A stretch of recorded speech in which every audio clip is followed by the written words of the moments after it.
Cette semaine sur le marché Forex, on a des opportunités très propres qui se dessinent, mais aussi des pièges à éviter absolument. Si tu veux savoir où entrer, où attendre et surtout comment lire le marché intelligemment, reste bien jusqu'à la fin.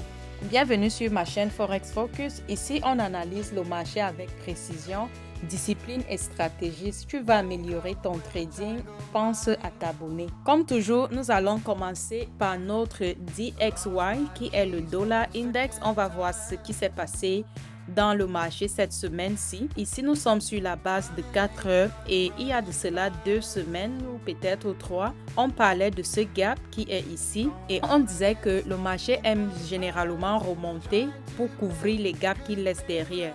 Et vous pouvez voir, c'est vrai que ce gap n'a pas été totalement couvert parce que si on bouge un peu ceci, on se rend compte que le gap est toujours là, bien que le prix est monté jusqu'ici avant de redescendre. Ceci était nos prévisions de la semaine passée et vous pouvez voir comment le marché a bougé. La semaine passée, on a vu le dollar monter jusqu'ici parce qu'on se disait il y a quelques semaines que si le dollar cassait cette partie-ci, on allait s'attendre à faire un achat. Le dollar a cassé cette partie, je pense que c'était la semaine passée et le prix est redescendu ici avant de monter et là maintenant on est sur une tendance baissière. Nous allons effacer ceci, commencer avec un plan propre. Allons sur la base d'une semaine. Sur la base d'une semaine, on peut constater que le dollar est en train de descendre et comme il descend, nous avons ce support ici que nous devons vraiment surveiller. Nous pouvons également noter la résistance du prix à ce niveau-ci. Ici, nous sommes sur la base d'une semaine. Et n'oubliez pas que ici, nous avons une cassure, un break of structure. Sur la base journalière, on peut voir le prix en train de descendre. Tel que nous voyons ceci, il est possible parce qu'il y a cette partie à ne pas négliger. Ce prix peut venir où il est en ce moment et recommencer à monter. On a toujours ce gap à ce niveau, vous pouvez voir là. Le gap, il est toujours là et tôt ou tard, ce gap qui est ici sera fermé.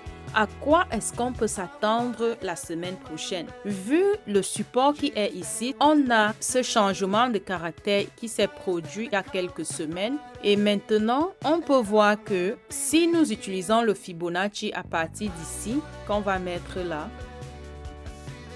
jusqu'à ce swing, vous pouvez voir que le prix a atteint les 50% et maintenant il est en train de descendre. Et vu l'endroit où le prix se trouve en ce moment, on ne sait pas exactement ce qui va se passer parce que en utilisant notre Fibonacci, normalement, on attendait voir le prix quelque part ici. Mais tel que on voit ce marché se comporter, on ne sait pas exactement si le prix va monter ou s'il va continuer à descendre. Allons sur la base de 4 heures. Sur la base de 4 heures, honnêtement, on ne peut vraiment pas parler de cassure sur cette partie-ci. Plutôt, on peut voir cette cassure-ci. Et en utilisant notre Fibonacci ici, on voit que le prix est ici. Il est possible que la semaine prochaine, qu'on voit le dollar monter certainement jusqu'ici avant de descendre. Mais descendre, on ne sait pas jusqu'où le prix va descendre parce que si nous nous focalisons sur ce break of structure qui est ici, on va se dire que le marché pourra descendre jusqu'à ce niveau-ci. Si on se base sur ce Fibonacci qui est là, on peut voir le dollar descendre jusqu'ici. On ne sait quand est-ce que cela va arriver. Il faut juste être patient, observer, voir ce que le marché nous présente avant de prendre toute décision. Personnellement, c'est ce que je vois sur le dollar pour la semaine prochaine. Et comme je dis toujours, on a deux hypothèses. Le prix peut partir de là où il est, monter ici avant de continuer à descendre. Tout comme il peut arriver que le prix parte de là où il est à l'ouverture dimanche ou la semaine prochaine, descendre ici avant de rechuter vers le haut. On doit observer ce que le prix va faire ici. On ne sait pas exactement, mais on doit faire des observations. Soyez patient, observez le marché, laissez que le marché vous donne des informations avant de vous décider. Sans plus tarder, nous allons passer sur l'euro contre le dollar. Pour l'euro contre le dollar, le prix n'a exactement pas fait ce qu'on attendait. C'est vrai que le prix est monté ici. C'est exactement ici qu'on attendait le prix. Sauf qu'il n'a pas atteint les 72 ou 79% qu'on voulait que le prix atteigne. Ici, je peux dire que le prix était à 70%. Donc, si quelqu'un a eu à faire un achat ici, ça fait que vous avez eu un très bon take profit. Donc, voici ce qu'on prévoyait il y a quelques semaines. Maintenant, au niveau où le prix se trouve, plus que notre objectif était de voir le prix sur 79 ou 72%, le prix nous a donné cela.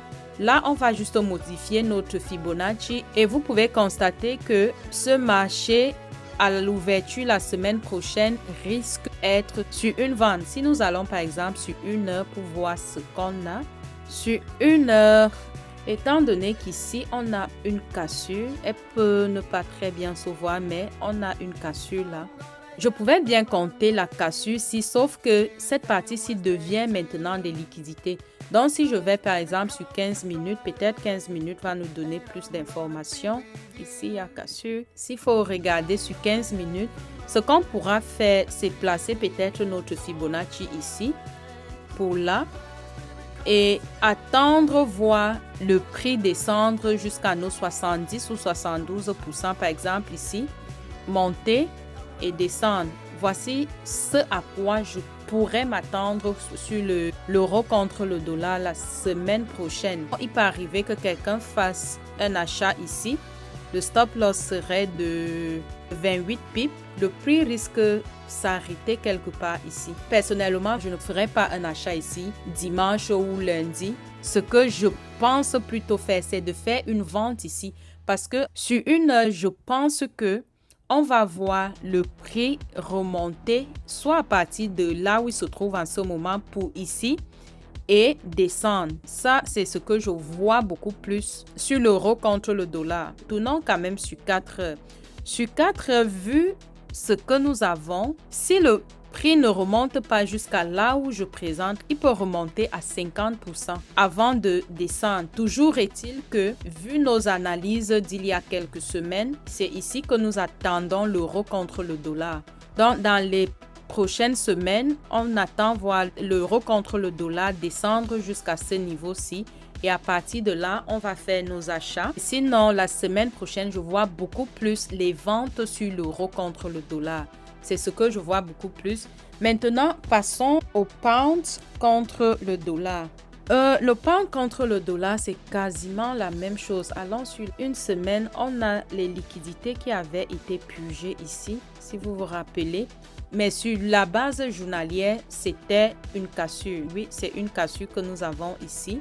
Vu nos analyses, on se disait que après cette cassure qui est ici, et en utilisant notre Fibonacci qu'on plaçait quelque part là, ça, nous sommes sur la base journalière. On avait quelque chose comme ceci. Donc, on attendait voir le pound contre le dollar monter jusqu'à ce niveau-ci. Sauf que c'est pas encore le cas. Et je pense qu'il est possible de voir le prix remonter ici avant qu'il ne chute vers le bas.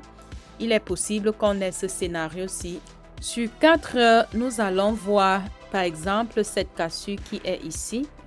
Et si nous utilisons le Fibonacci à partir d'ici,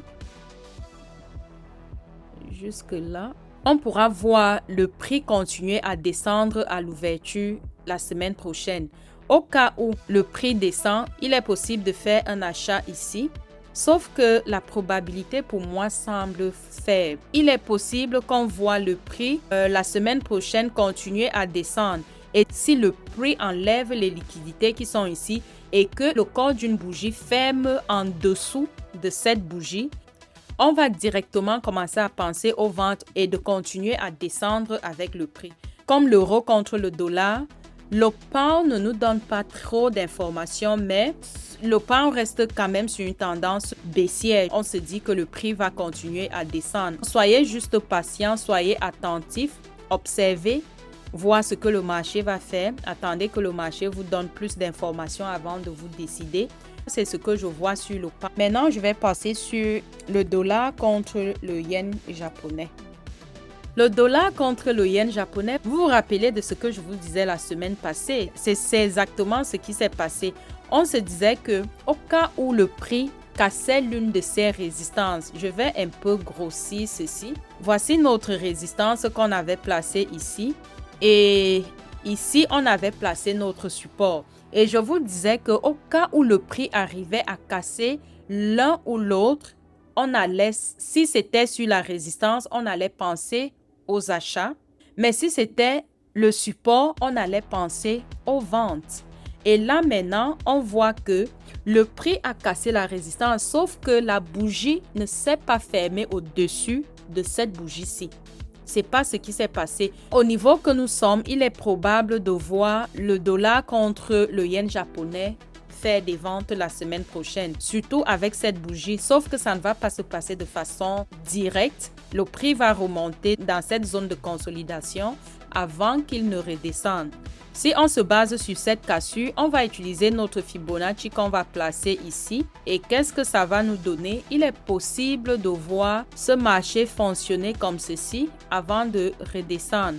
Si vous voyez le dollar contre le yen japonais remonter, vous pouvez faire une vente quelque part ici, soit 72 ou 79%. Votre stop loss serait quelque part là et votre take profit serait ici, 300 et poussière de pips, ce qui te donne un 2,51 sur 1. C'est pas mauvais, mais si le prix continue à monter peut-être jusqu'à 79% et que nous plaçons notre stop loss ici qui est de 122 pips, ou plutôt on peut être là, ça nous donne 112 pips. Et le take profit peut être quelque part ici, 400 pips. Ça, c'est des choses qui vont se passer peut-être pas la semaine prochaine. Ça demanderait certainement du temps. On a ce gap ici. Vous voyez cette petite bougie et celle-ci. Si nous essayons de voir ce gap-là, on va voir que ce gap est ici. Et le prix généralement aime couvrir ces gaps. Il est possible de voir ce prix monter avant qu'il ne continue à descendre. Tout comme notre deuxième hypothèse serait de voir ce prix continuer juste à descendre. Ce qui n'est pas très loin de la réalité, mais je ne suis pas très partante avec cette idée juste parce que nous avons cette partie-ci, c'est les liquidités qui ont été purgées, ce n'est pas une cassure qui est là. Si vous regardez mes autres vidéos, vous allez comprendre, j'ai fait une vidéo où je parlais des cassures. Les cassures se font uniquement avec le corps de la bougie, pas les mèches.